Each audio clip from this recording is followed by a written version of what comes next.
Ach, der Zorn des Herrn liegt über Zion wie eine große, dunkle Wolke. Wie ein Stern vom Himmel auf die Erde stürzt, so verging Israels ganze Pracht.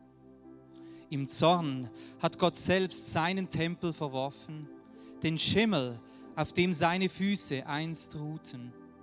Erbarmungslos hat er die Häuser und Dörfer zerstört, in denen die Nachkommen von Jakob wohnten. Die befestigten Städte Judas hat er niedergerissen und seinem Zorn freien Lauf gelassen. Über das Königreich hat er Schande gebracht und die Mächtigen zu Boden gestürzt. Der Herr hat Israel aller Macht beraubt. Als der Feind zum Angriff blies, zog er seine schützende Hand zurück.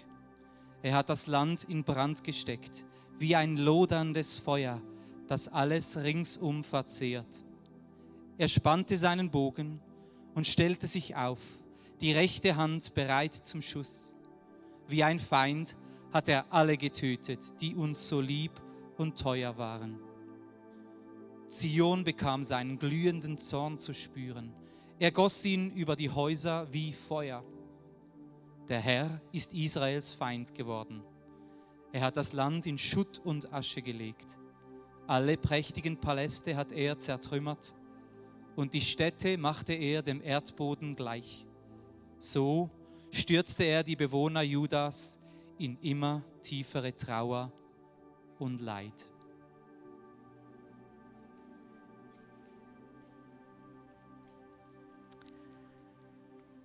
Es gibt eine Redewendung, die besagt, dass man blind vor Wut sein kann. Und das bedeutet, dass du vor lauter Zorn deine Wahrnehmung verlierst. Und darum meine Frage am Start von dieser Predigt.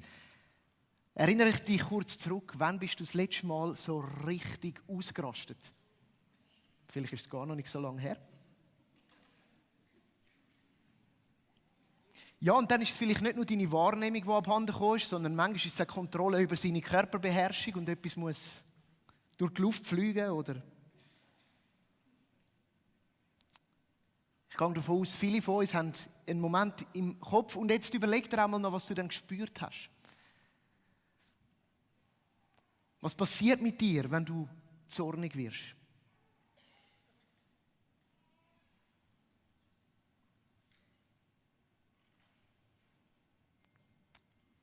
Und jetzt würde ich eigentlich mega gerne euch austauschen lassen darüber, aber weil Ausrasten in unserer Kultur so schambehaftet ist, machen wir das eben nicht. Sondern du hast es jetzt für dich präsent. Weil den Zorn, den verdecken wir gerne bei uns. Also ausrasten, ja wenn, dann wohl schon eher daheim. Dumm, wenn deine Wohnung ein bisschen ringhörig ist, gell? Weil dann kommen die Nachbarn schon mit über. Und ich denke, es ist auch irgendwie logisch, weil so zügellos kann ja dann auch sehr peinlich sein. Und man zeigt sich so nicht gerne öffentlich. Und der Kontrollverlust, den man dann teilweise hat, ist ja schließlich auch eine Gefahr, weil das kann unnötigen Schaden einem selber und anderen und Gegenständen und so weiter zufügen, aber vor allem auch Herzen und Seelen. Und ja, dann ist die Klage nicht mehr weit. Die Klage vom Opfer, die Anklage, Klage wegen Schmerzen, aber vielleicht auch eben Klage, weil du etwas selber verlierst. Klagen gehört eng zusammen zum Zorn und zum Ausrasten und zu diesen Emotionen.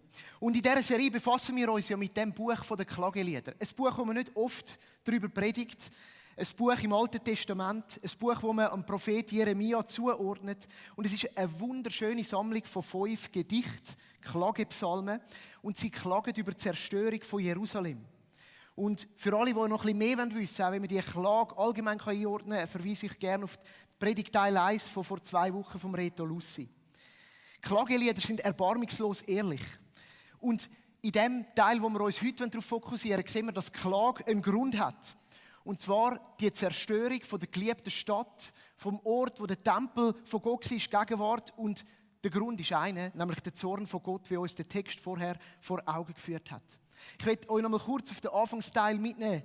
Wir lesen das in dem 2. Gedicht, Klagepsalm, Klagelieder Kapitel 2. Ach, der Zorn des Herrn liegt über Zion wie eine große, dunkle Wolke. Also das ist nicht irgendwie einfach irgendwas gewesen, sondern der Schreiber von dem Text, der sagt, es ist Gottes Zorn, wo das alles verursacht. Und dann geht ja der Text weiter, und wir haben das vorher so gehört, mit ganz eindeutigen, klaren, starken Worten. Erbarmungslos ist der Zorn, wenn er sich ausbreitet. Der Zorn hat freien Lauf bekommen. Der Herr hat einen freien Lauf lassen. Der Herr ist Israels Feind geworden. Der Feind vom ganzen Volk. Also das ist eine sehr starke Sprache. Jetzt eine kurze Bemerkung. Wir sehen das vielleicht gerade so vor uns und irgendwie der Gott, wo wir ja gar kein Bild davon haben, zerstört die Stadt und alles. So ist es nicht in der Geschichte. Geschichtliche Fakten sind die, dass der König Nebukadnezar, ein Großherrscher vom babylonischen Reich, der war, der Jerusalem zerstört hat, eingenommen hat, niedergerissen hat. Das sind die geschichtlichen Fakten da drinnen. Und zwar hat er das gemacht, weil der damalige König, der Zedekia, der hat ein Bündnis gehabt mit ihm, damit er eben geschützt bleibt, also der israelitische König. Und er hat dann aber angefangen mit dem Gedankenspielen, sich so einer antibabylonischen Koalition anzuschliessen, wir kennen ja das heute irgendwo auch, gell, die Koalitionen und so, mit den Ägyptern zusammen und so. Und der Nebukadnezar hat das gehört und er hat keine Freude gehabt. Und siehe da, was macht er? Er ist eingefahren. Und er hat das Land eingenommen und die Stadt und den Tempel zerstört. Jetzt für mich ist wichtig, für das Volk ist es klar gewesen, und das ist ihre Deutung, Gott bestraft uns. Wir werden gar noch darauf kommen, wieso. Aber Gott bestraft uns. Und was ich will sagen ist, das Handeln vom Zorn von Gott, das erleben wir als sehr alltäglich. Für sie ist es nachher ein Krieg, der stattgefunden hat. Es war ein realer Angriff von Menschen auf Menschen. Es war ja nicht einfach der Gott, sondern sie haben das in ihrem Alltag, in ihrer Lebensrealität erfahren. Der Zorn von Gott, die charakterliche Seite von Gott macht uns Mühe. Ob wir jetzt glaubende Nachfolger von Jesus sind oder Menschen, die mit dem Glauben eher nichts zu tun haben oder dem kritisch gegenüberstehen. Und ich möchte kurz so 2 Tendenzen zeigen, die wir dann einnehmen können. Die erste ist die, und die ist sehr natürlich, wir gehen auf Distanz mit so einem Gott. Und ich höre das oft, dass Leute sagen, mit so einem blutrünstigen, rachsüchtigen, zornigen Gott kann ich einfach nichts anfangen in meinem Leben. Und vielleicht ist es genau die zornige Seite von Gott, die dich schon oft verunsichert hat. Vielleicht ist es ja der Grund, wieso du dich entschieden hast, irgendwie mit dem Gott auf Distanz zu gehen und mit so einem Wesen, so einer Macht nichts zu tun haben. Und dann gibt es einen anderen Umgang. Und den erlebe ich mehr so in den Christenkreisen und auch dort, wo ich mich bewege. Und ich bei dem glaube schon dann auch eher näher. Und das ist, dass man sagt, ja, die Bibel ist ja zum Glück nicht nur Klagelieder. Da gibt es noch viel mehr und wir fangen an, einfach den Fokus nur aufs Gute legen von Gott. Wir sagen, ja, der Zorn, weißt, das ist ganz eine kleine Randerscheinung, aber eigentlich sehe ich vor allem die andere Seite und ich würde sagen, wir blenden einfach den Teil aus, in einem ungesunden Übermaß und gehen in dem Sinne auch nicht mit dem um. Dann betont man die liebende, gnädige und gütige Seite Gottes über alles. Aber die herausfordernden Teile, die bleiben irgendwie dann einfach hängen. Und wir haben auch wirklich kein Wort, um die einzuordnen. Und irgendwie sind beide von diesen Umgängen doch total menschlich, verständlich. Und heute wagen wir es, an dem einen Sonntag, und das ist ein Challenge, uns mit dem Text auch dem Zorn von Gott zu nähern. Und wir wollen uns überlegen, wo können wir da einklinken mit unserem Leben und wie kann uns Klage insbesondere auch helfen in dem. Und darum zuerst so ein paar grundlegende Ansätze zum Umgang mit Gottes Zorn oder zum Verständnis von Gottes Zorn in der Bibel. Weil der kommt nicht nur in den Klageliedern vor, der kommt immer wieder vor. Ganz wichtig ist in diesem Konzept, und es hat eben nicht so viel mit unserem heutigen Konzept von Zorn und Ausrasten zu tun, Gottes Zorn in der Bibel ist nie eine emotionale Entgleisung, wie wir die so oft in unserem Leben haben. Gottes Zorn ist kein spontaner Ärger. Da kommt unser Konzept vom wilden Ausrasten und Kontrolle verlieren zu kurz. Wir haben so eine Kernstelle, wo Gott sich einem Mose vorstellt, am Berg Sinai. Das ist der Ort, wo er sich eines von den ersten Mal einem Menschen, einem Führer von seinem Volk, einem Menschen auf dieser Erde gezeigt hat. Der hat ihn nicht sehen, sondern hat sich abwenden. Vielleicht erinnert ihr euch an die Texte. Und dort werden die Eigenschaften von Gott genannt. Der Herr zieht an Mose vorbei. Und dort heißt es im Kapitel 34, Vers 6, und der Herr ging vor seinem, Moses Angesicht vorüber und rief, der Herr, der starke Gott, der barmherzig und gnädig ist, langsam zum Zorn und von großer Gnade und Treue. Und wenn man dann so die Gesamtheit der biblischen Texte über Gottes Zorn betrachtet, dann stellen wir fest, dass Gott nie überhastet reagiert, auch nicht im Zorn. Aber es gibt Zornmomente, die gibt es durchaus. Die erste Erwähnung von Gottes Zorn, und übrigens, noch spannend, im Hebräischen bedeutet das Wort, er hat eine heisse Nase bekommen. Vielleicht hast du das vorher auch gedacht, es kommt ein bisschen Rauch aus meinen Nasenlöchern, hat eine heisse Nase bekommen. Die Zornmomente gibt es. Die erste Erwähnung finden wir an einer Stelle, und zwar auch mit dem Mose, wo der Mose berufen wird am brennenden Busch. Die Geschichte von der Sonntagsschule kennt man auch. Und der Mose hat den Auftrag, das Volk aus Ägypten zu führen, und er wehrt sich. Und er sagt, nein, ich kann das nicht, nein, nein, nein. Und dann ist eine lange Diskussion, nein, nein, nein. Und irgendwann dann heisst es, das ist die erste Erwähnung vom Zorn von Gott, da wurde der Herr zornig. Es ist lang gegangen, bis er zornig geworden ist, erstens. Und zweitens, was passiert nachher? Da kommt nichts vor, er schlägt dem Mose eins ins Gesicht und gibt ihm ein Flattern, sondern er sagt, aber ich weiss, dass dein Bruder, der Aaron, der Levit, gut reden kann, darum schicke ich ihn mit dir. Also der Zorn von Gott und dann eine Tat von der Gnade, von der Liebe, von der Hinwendung, von der Unterstützung. Das ist noch wichtig, um das mal zu sehen. Und ich denke, da können wir jetzt ganz vieles anschauen. Gottes Zorn ist nie eine emotionale Entgleisung, er ist langsam zum Zorn. Das ist die Grundlage. Zweitens, Gottes Zorn ist ein Beziehungsausdruck. Der Zorn von Gott zeigt sich immer dort, wo das Volk, sein Gegenüber, die Menschen, die er in einer Beziehung mit ihnen stehen, den Bund mit ihm brechen. Wenn Menschen andere Sachen zu Gott erheben und ihm gegenüber untreu werden, dann, in diesem Moment, wird der Zorn von Gott ausgedrückt. Bei Mose können wir das auch schon sagen. Dort, wo Gott gemerkt hat, er vertraut ihm nicht. Er vertraut ihm nicht. Da ist Misstrauen rum. Dort ist der Zorn gekommen. Oder wir haben dann eben eine andere Stelle, dort, wo das Volk das goldige Kalb gemacht hat und sofort, nachdem sie eigentlich berufen worden sind, das Volkszeit von Gott, das angebetet haben, dort heisst es, wie Gott dem Mose sagt, versuch mich jetzt nicht aufzuhalten, denn ich will meinem Zorn freien Lauf lassen. Aber das ist rational überlegt, oder rational, was ist rational menschlich? Ich verstehe, was ich meine. Es ist nicht einfach, ich raste jetzt aus. Ich kann nicht mal darüber reden, sondern das ist schon angekündigt. Wir sind im Bild von Gott geschaffen. Das ist unsere Überzeugung, die biblische Überzeugung, als sein Gegenüber. Für eine Beziehung auch mit ihm. Und diese Tatsache, die haben die Menschen, und wir nehmen die von Anfang an nicht ganz ernst. Wir nehmen ganz viele andere Sachen als unsere Götter in unser Leben. Macht, Reichtum, Ansehen, eigene Interessen, Sex, Macht, Geld sind halt die Klassiker, gell? Aber das hat ja dann noch ganz viele Facetten. Persönliche Erfüllung. An erster Stelle vor allem anderen. Und wir beten die Sachen an mit allem, was wir tun. Wir gestalten unser Leben nach dem. Obwohl sie uns oftmals eigentlich doch leer zurücklassen und uns Leben rauben. Und uns eigentlich als Ebenbilder Gottes eher kaputt machen und so frackhaft zurücklassen. Und Gottes Reaktion auf diese Untreue, dass wir irgendwie dem nicht Glauben geben wollen, dass er die Fülle vom Leben ist eben emotional. Es ist ein Ausdruck von Beziehung. Wenn deine Partnerin oder dein Partner nicht wütig wird, wenn du wirklich ein A bist, als Gegenüber, wenn du untreu bist, dann ist doch etwas falsch in der Beziehung. Versteht ihr das? Also dort, wo man auch Emotionen zeigen kann, dort, wo man auch hässig werden kann, dort geht es einem um etwas. Dort hat man etwas lieb, dort ist einem etwas kostbar. Wenn dir etwas lieb ist, lässt dich die Untreue nicht kalt. Gottes Zorn ist immer, wenn er in der Bibel berichtet wird, auch Beziehungsausdruck. Er sehnt sich nach dem. Das Dritte, Gottes Zorn zeigt sich dann, wenn menschliche Gewaltanwendung geschieht oder Unterdrückung von anderen Menschen. Dann, wenn seine Ebenbilder, andere von seinen Ebenbildern anfangen zu plagen und unterdrücken, dann wird Gott zornig. Wir haben die berühmte Geschichte auch wieder mit dem Volk Israel. Die Ägypter haben sie unterdrückt, Sklaverei in einem Ausmaß, wo wir, ja mal, es gibt es wahrscheinlich auch heute noch auf Teilen der Welt.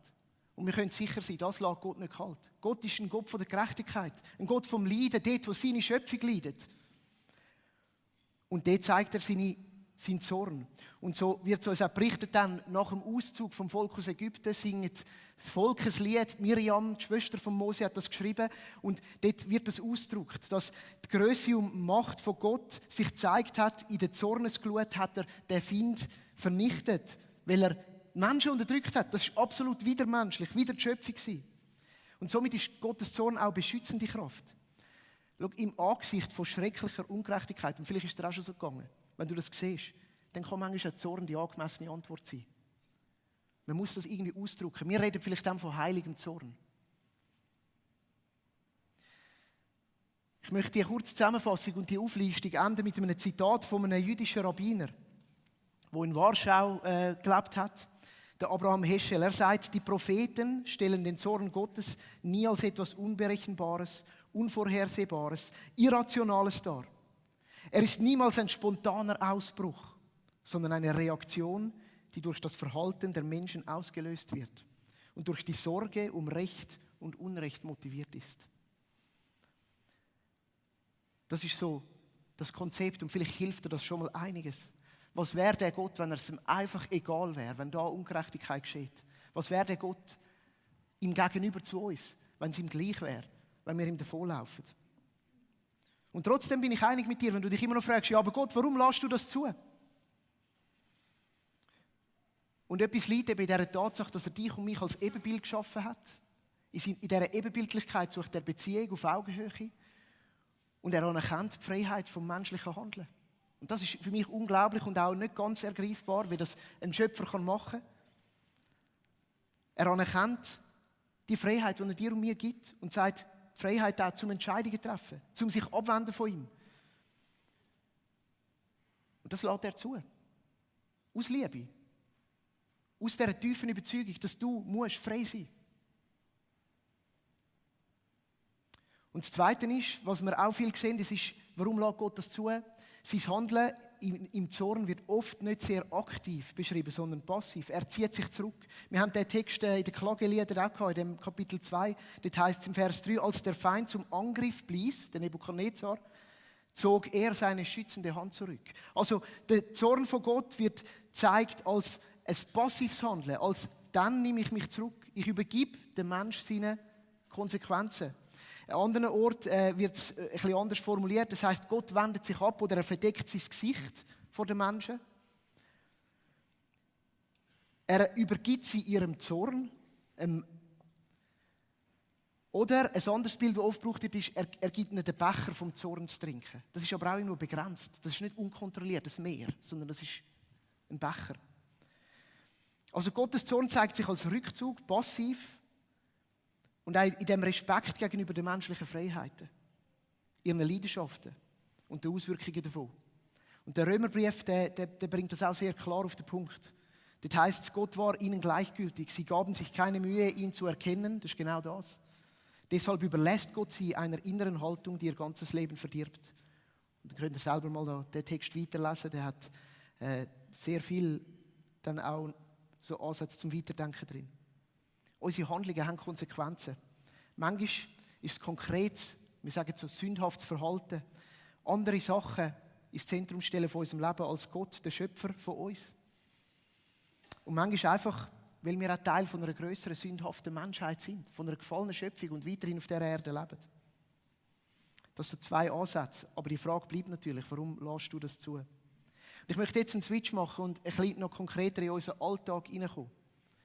Was heisst denn das für den Zorn Gottes heute? Das sind jetzt Texte aus dem Alten Testament gewesen.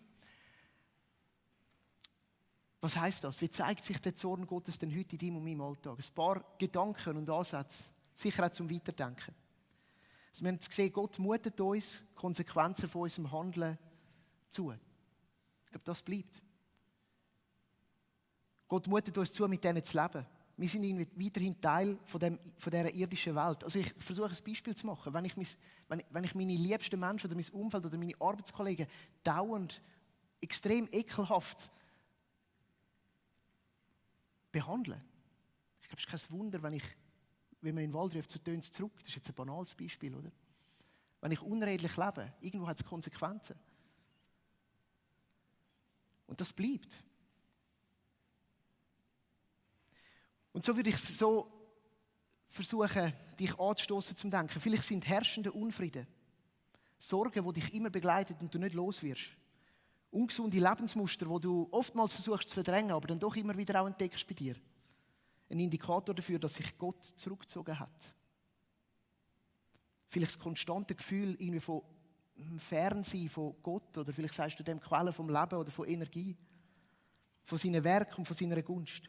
So schlechte Charaktereigenschaften, Sucht, ungute Gedanken, Missgunst, Gefühl zu kurz kommen und vieles mehr. Und das ist alles auch ja Gift für dich selber, weil das blockiert dich und es ist Gift für Menschen um dich herum. Und ja, vielleicht ist es ein Ansatz, mal zu denken, hey Gott, hast du dich von mir abgewendet?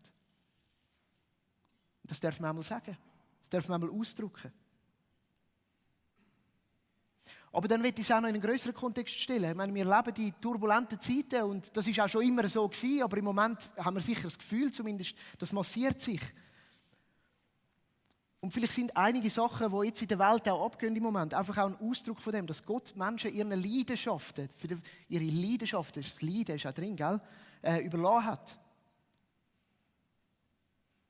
Vielleicht hast du herausfordernde Situationen, wo du sagst, eigentlich kann ich nichts dafür können. Ich bin der liebste Mensch auf Erden, aber mein Nachbar penetriert mich mit Anklagen, mit Anschuldigungen, die Wurzeln von unserem Busch stellen ihm die Energie aus seinem Garten und du denkst, was geht ab?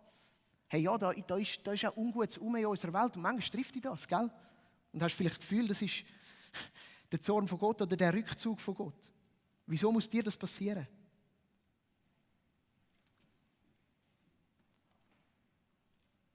Aber es geht eben immer darum, wir sind nicht ausgeliefert an einer wilden Bestie, sondern wir können merken, dass Gott Beziehung möchte zu uns. In diesem Moment auch.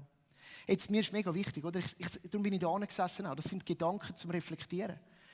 Und ich will fernbleiben von irgendwie ganz einfacher Mechanik, zu sagen, hey, jetzt erlebst du etwas Schlimmes in deinem Leben, das ist der Zorn von Gott. Das wäre viel zu einfach. Aber ich würde mal sagen, wir dürften da mal selber, individuell, bei uns selber bleiben und an die Sachen denken. Aber natürlich ist nicht alles einfach erklärbar. Und natürlich ist Gott in seiner Souveränität manchmal auch nicht einfach greifbar für uns. Und das langt jetzt die Predigt nicht, um das auch noch zu erklären oder uns über das Gedanken zu machen. Und ich kann sicher das Leid im Leben vom anderen, von meinem Nächsten, nicht einfach damit erklären, ja, du lebst halt nicht gut, gell? Das will ich ja nicht sagen. Aber in der Selbstreflexion, glaube ich, ist es durchaus einmal angebracht, dass wir uns die Gedanken machen. Wir können aber unseren Zwist im Umgang vielleicht auch mit dem Gottesbild oder die Herausforderungen, die wir haben, nicht einfach mit dem abtun. Aber ich denke, die Verse aus dem Römer, von dem Rückzug vom Leben, von Gott, dass der Mensch sich selber übergibt, die können uns zumindest irgendwo helfen, darin zu denken. Und was ich dann glaube, hilft uns auch und tief davon überzeugt bin, ist, dass wir sehen, dass sich der Gott so sehr nach Beziehung zum Mensch sehnt, dass er sich entschieden hat, den Beziehungsbrücke von sich aus zu schlagen. Und ich habe das übertitelt mit Jesus, die Kirche und das Leid und der Zorn von Gott. Gott ist selber Mensch geworden und er hat das menschliche Leiden ertragen, den Zorn liebhaftig auf sich genommen. Jesus betet sein letztes Gebet und er betet zum Vater und sagt, wenn es irgendwie geht, lass den Kelch an mir vorbeiziehen. Gott sehnt sich so nach dieser Verbindung, dass er gesagt hat, ich werde selber Mensch und ich nehme das auf mich. Der Rückzug von Gott, das überliefert sie sich selber. Er hat sich dem Leid selber hingegeben. Er hat den Schmerz mitgefühlt bis in den Tod. Das Definitivste, was man irdisch, menschlich erleben kann. Und er hat es überwunden mit seiner Auferstehung. Das ist Jesus. Er gibt uns Zukunft, die frei ist von Ungerechtigkeit und Trauer. Und ich glaube, das ist meine erste Einladung an dich. Wend dich dem hin. Wenn du merkst, wenn du vielleicht jetzt auch reflektierst und merkst, irgendwie hat sich der Gott von mir abgewendet. Sagen wir dem heute, der Zorn von Gott ist über mir. Er hat mich mir selber ausgeliefert. Dann könnte es ein Ruf sein. Komm zurück. Weil der Gott sehnt sich nach Beziehung, nach persönlicher Beziehung. Und dann könnte es sein, dass du sagst, hey, ich will Anteil haben an dem Werk von Jesus. Was er gemacht hat für mich. Dass er den Zorn auf sich genommen hat. Ich will in das hineinkommen. Ich will das auch annehmen für mich. Das ist der Ruf der Bibel. Und ich will dir heute Mut machen, auf diesen Ruf irgendwie zu reagieren. So wie du das möchtest. Wie du das kannst. Mit einer inneren Hinwendung. Oder vielleicht auch dem irgendwie Ausdruck geben, in einem Gespräch, in einem Gebet. Und als Zweites, ist eben, dass Jesus das auf sich genommen hat, hat eine zweite Auswirkung. Er lädt uns alle ein, als seine Nachfolgerinnen und Nachfolger, wo wir sind, wo er uns berufen hat dazu, sein Lieb zu sein. Er sagt, ich bin das Haupt und ihr seid mein Lieb. Und sein Leben nachzuahmen. Und das heisst für mich, das heisst für uns heute, dass Kirche da ist, um Leid zu lindern in dieser Welt. Wie es Jesus gemacht hat. Er hat den Kelch vom Zorn auf sich genommen. Aus dieser Verbindung aus Jesus heraus sollen wir das machen. Und wie machen wir das? Mit unserem Lebenswandel gegen die Leidenschaften dieser Welt angehen und das Leid lindern. Eine Gegenkultur leben zu den sündhaften Leidenschaften. Und ehrlich gesagt, nicht als ein pharisäisches Paradebeispiel, wie richtiges Leben müsste gehen, sondern als mitfühlende, mitleidende Botschafterinnen vom Frieden und von der Gnade und von dieser Einladung von Jesus, dass er es auf sich genommen hat. Von seiner Einladung an leidende Menschen. Die Kirche ist da, um Leid zu lindern. Und dann ist es noch etwas Zweites, und das ist jetzt wieder der Rückbezug auf Klagelieder. Die Kirche ist da, um einen Raum von der Klage zu geben. Nicht nur Klage, das ist auch Freude. Und ja, über das predigen wir ganz, ganz viel. Aber ich glaube auch für Klage.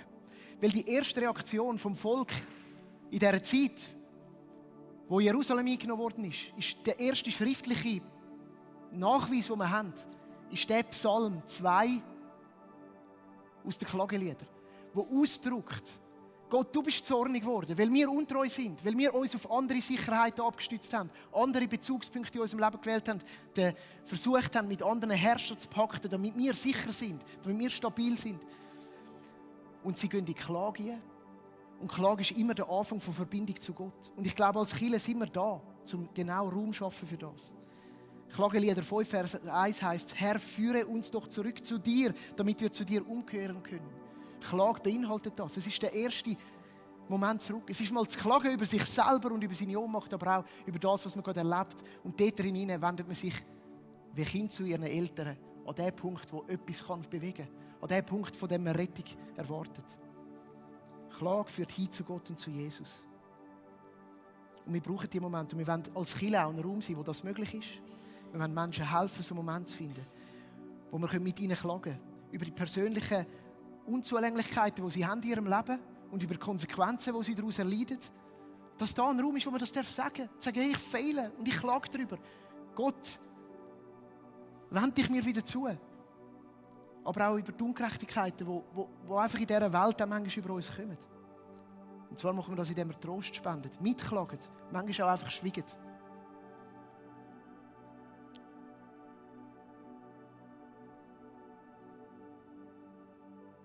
Ich will heute diese Frage in den Raum stellen. Kennst du Gott wirklich? Oder ist es heute wichtig, dich auch nochmal zu fragen, wo du dein Gottesbild gleich verändern musst? Wo hast du ihn abgeschrieben als einfach blutrünstigen, rachsüchtigen, gewalttätigen Gott? Ich sage ganz ehrlich, der aufgeklärten Welt, mit dem kann ich nichts anfangen. Oder wo? Hast du dir einfach ein schönes Bild zurechtgelegt? Gnade, Liebe, alles immer noch gut. Und dann siehst du in einem ganz wichtigen Umgang, einem Teil vom Zurückkommen zu Gott, wo dir auch immer wieder einlädt, aus deiner Menschlichkeit rauszukommen, in deinem Lauf, in deinem Alltag vom Leben. Ich möchte die Frage in den Raum geben. Die zweite Frage ist, wo ist es heute für dich dran, mit Klage zu antworten auf den Zorn von Gott, so wie ihn du vielleicht erlebst? Und Klage ist eben eine Hinwendung. Führe uns doch zurück zu dir, damit wir zu dir umkehren können.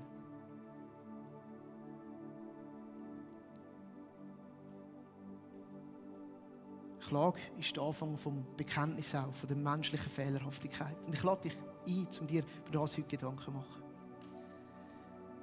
Sonntag ist der Tag, wo wir vor dich kommen, grosser Gott, wo wir uns auch so einen Rhythmus gesetzt haben, einmal in der Woche ganz bewusst Raum zu schaffen für dich. Und so bitte ich, Heiliger Geist, dass du heute redest, dass du uns den Vater vorstellst. In seiner ganzen Art, in seinem ganzen Wirken, in seinem ganzen Wesen. Danke, befruchtest du jetzt auch die Worte, die geredet worden sind und führst die zu etwas, das wachsen kann im Herz von jedem Einzelnen da drinnen. Danke, Jesus, dass du den Kelch vom Zorn auf dich genommen hast. Gegen deinen freien Willen. aber auch im Gehorsam, um uns möglich zu machen, verbunden zu sein mit dem Schöpfer von unserem Leben, mit dem Anfang von allem. Amen.